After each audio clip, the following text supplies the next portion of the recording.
নমস্কার, কেমন আছেন আপনারা সবাই? দেবযানীস রান্নাঘরে আপনাদের স্বাগত জানাই। আজকে ২৫শে বৈশাখ। আর এই দিনেই প্রত্যেকেই নিজেদের মতো করে কবিগুরুকে প্রণাম জানাচ্ছেন। কেউ তাদের নৃত্যের মাধ্যমে, কেউ তাদের গানের মাধ্যমে। আমিও ভাবলাম কবিগুরুকে প্রণাম জানাই আমার রান্নার মাধ্যমে। তাই আজকে বানিয়ে ফেলেছিলাম ঠাকুরবাড়িরই একটা রেসিপি, যেটার নাম হচ্ছে মুরগির রসোল্লা।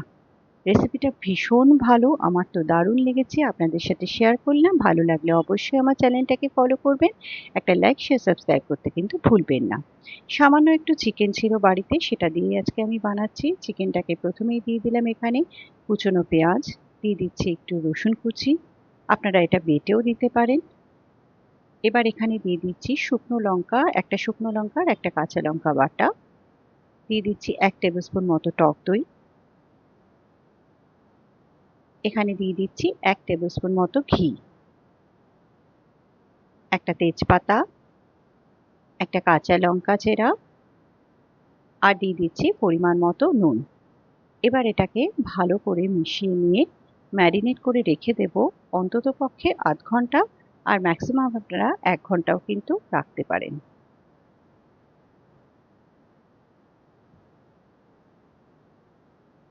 এবার এখানে আমি কিছুটা তেল গরম করে নিয়েছি। এখানে আমি যেহেতু আলু দিয়েছি, সেজন্য আলুটাও ম্যারিনেশনে মিশিয়ে দিয়েছিলাম।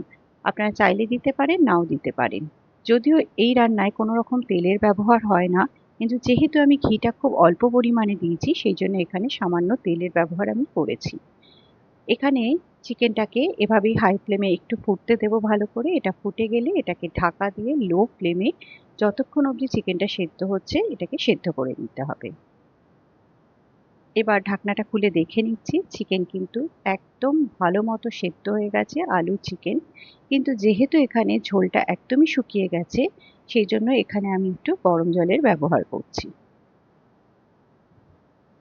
পরিমাণ মতো গরম জল আমি এখানে দিয়ে দিলাম, আর দিয়ে দিচ্ছি ওপর থেকে আরও 1 টেবিল স্পুন মতো ঘি। এবার এটাকে ভালো করে মিশিয়ে নেব, আর আমি এখানে কয়েকটা চেরা কাঁচা লঙ্কাও দিয়ে দিলাম। এটাকে আবারও মিনিট 2-3 জন্য একটু ঢেকে রাখবো। এবার এটা দেখে নিচ্ছি, আমি কিন্তু গ্যাসটা অফ করে দিয়েছি। এটা কিন্তু একদম রেডি সার্ভ করার জন্য। চলুন এটাকে সার্ভ করে নিই। নিন, তৈরি হয়ে গেল খুব সহজেই। কোনো রকম মশলাপাতি ছাড়া রান্না যে এত সুস্বাদু হতে পারে, এটা আমার আগে জানা ছিল না। রেসিপিটা কেমন লাগলো আমাকে জানাতে কিন্তু ভুলবেন না। ধন্যবাদ।